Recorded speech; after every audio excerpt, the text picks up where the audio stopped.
میلاد ختم ہونے کے بعد لڑکیاں ادھر ادھر گھومنے لگیں اور پھر انہوں نے پروگرام بنایا کہ اوپری منزل پر جا کر ذرا دیکھنا چاہیے کہ آخر اوپر سے ارد گرد کا منظر کیسا نظر آتا ہے۔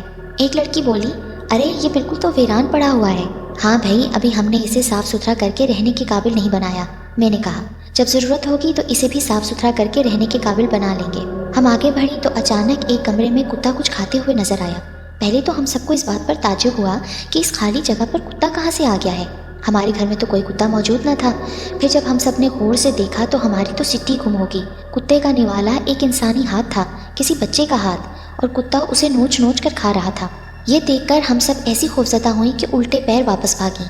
گھر کی نچلی منزل پر آ کر میں نے لڑکیوں سے کہا کہ اس بات کا ذکر وہ کسی سے نہ کریں، ورنہ سب خواتین ڈر کر بھاگ جائیں گی اور تقریب کا مزہ کرکرا ہو جائے گا۔ بعد میں نے یہ سب چیزیں خود امی کو بتائیں۔ امی نے ابو کو اس بات سے آگاہ کیا، مگر ابو کو ان باتوں سے کوئی فرق پڑنے والا نہ تھا، کیونکہ انہوں نے کون سا ان باتوں پر یقین کرنا تھا۔ مگر آپا جان جو اس گفتگو کے دوران وہاں موجود تھیں، وہ بولی، ابو جی اس گھر میں سچ مچ کوئی گڑبڑ ہے۔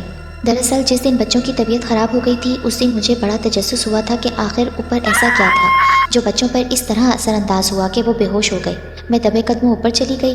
ذرا غور کرنے پر معلوم ہوا کہ کسی کمرے سے آواز آ رہی ہے جو مدھم اور ہلکی ہے۔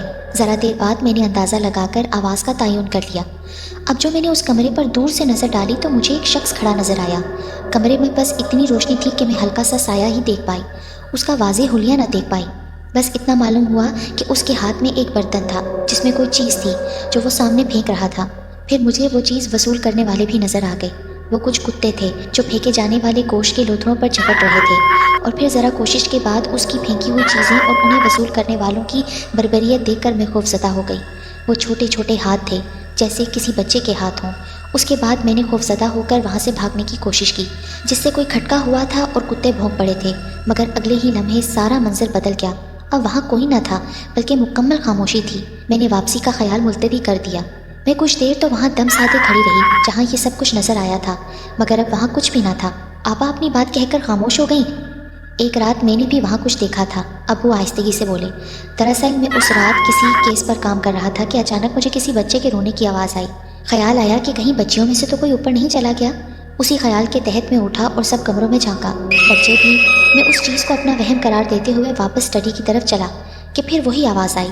آوازیں بہت مدھم تھیں، مگر میرے اندر بے چینی اور اضطراب بھرنے لگا۔ میں معاملے کی تصدیق کے لیے اوپری منزل پہنچ گیا۔ اوپر پہنچ کر میں نے محسوس کیا کہ رونے کی آوازیں اب زیادہ بلند ہو گئی ہیں، اور پھر آوازوں کی سمت کا تعین کر کے میں نے کمرے میں جھانکا۔ کمرے میں بہت سے بچے بندھے ہوئے تھے، ان کی عمریں لگ بھگ 3 سے 7 کے درمیان ہوں گی۔ ان بچوں پر تشدد کیا گیا تھا، جس کے نتیجے میں وہ زخمی تھے۔ میرا دل چاہا کہ میں آگے بڑھ کر ان کی مدد کروں، اور جب تک میں آگے بڑھتا سارا منظر غائب ہو گیا تھا۔ میرا وہاں رکنا اب مناسب نہ تھا۔ میں نیچے آ گیا، مگر میں سمجھ چکا تھا کہ یہ کوئی آسیبی معاملہ ہے۔ اچھا، اب جب یہ ثابت ہو گیا ہے کہ یہ حویلی آسیبی ہے تو اب ہم یہاں نہیں رہیں گے۔ ابو کی تمام باتیں سننے کے بعد امی نے کہا، مگر نہیں، کیا نہیں؟ کیا بچوں کے ساتھ اب ہمارا یہاں رہنا مناسب ہے؟ تم ٹھیک کہتی ہو، مگر اتنی آسانی سے کیسے چھوڑ دوں؟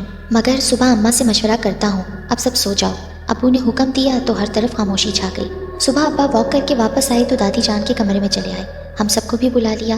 پہلے دادی اماں کو سب کچھ بتایا اور پھر بولے، آج واپسی پر محلے کے ایک بزرگ سے سلام دعا ہو گئی۔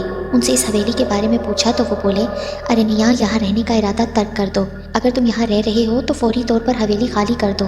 یہ حویلی رہنے کے قابل نہیں ہے۔ میں تمہیں کھل کر بتا دوں، آپ غلط نہیں کہہ رہے، میں جان چکا ہوں کہ یہ حویلی آسیب زدہ ہے، مگر مجھے اس حویلی کی ہسٹری کے بارے میں جاننا ہے۔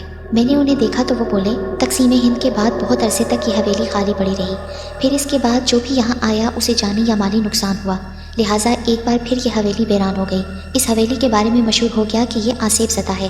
یہاں کے آسیب انسانوں کو برداشت نہیں کرتے، اس لیے انہیں نقصان پہنچاتے ہیں۔ مگر چند سال پہلے ایک مولوی صاحب آئے، ان کے ساتھ ان کی بیوی بچے تھے۔ انہوں نے حویلی میں رہائش اختیار کر لی۔ سب نے انہیں منع کیا مگر وہ نہ مانے۔ ان کے دم درود سے نیچے کا حصہ تو رہنے کے قابل ہو گیا، مگر اوپر کی منزل جوں کی توں رہی۔ پھر ایک دن نہ جانے کیا ہوا کہ وہ مولوی اپنے بچوں کے ساتھ بھاگ گیا۔ سننے میں آیا کہ اس کا جوان بیٹا اس کے ساتھ نہ تھا، بس یہ حویلی ایک بار پھر ویران ہو گئی۔ کیا جنات کا بسیرا ہے یہاں؟ ارے میاں، اصل بات تو بتائی نہیں انہوں نے۔ وہ مولوی جاتے جاتے ایک خط حویلی کے دروازے پر چپکا کر گیا تھا، جس پر لکھا تھا، یہ حویلی ایک انگریز فوجی افسر کی تھی جو کہ بہت ظالم تھا، اس کے ظلم کی انتہا یہ تھی کہ وہ اپنے بہت سے شکاری کتوں کے ساتھ اس حویلی میں رہتا تھا۔ اپنے کتوں کے لیے وہ غریبوں کے بچے اٹھا لاتا اور ان کو اذیتوں بھری موت دینے کے بعد ان کے ٹکڑے کتوں کو کھلاتا۔ آج بھی ان سب مرنے والے بچوں کی روحیں اس حویلی میں روتی ہیں۔ ایک دفعہ وہ کسی بیوہ کا بچہ اٹھا لایا۔ وہ بیچاری روتی بلکتی حویلی آئی مگر کبھی واپس نہ گئی۔ اس کی روح بھی یہاں روتی ہے۔ اس انگریز کا ظلم جاری تھا کہ تقسیم کا شور اٹھا، ہر طرف لہو لہو ہو گیا۔ کچھ دل چلے اس افسر کی حویلی میں گھس آئے اور اسے موت کے گھاٹ اتار دیا۔ اس کمبخت کی لاش اسی حویلی میں سڑتی رہی۔ اس کے کتے بندھے ہوئے تھے، اس لیے بھوک سے مر گئے، مگر وہ سب آج بھی یہاں ہیں۔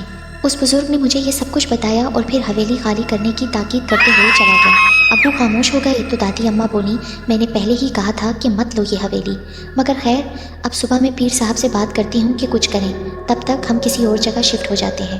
جی اماں ٹھیک ہے، ابو نے سعادت مندی سے کہا۔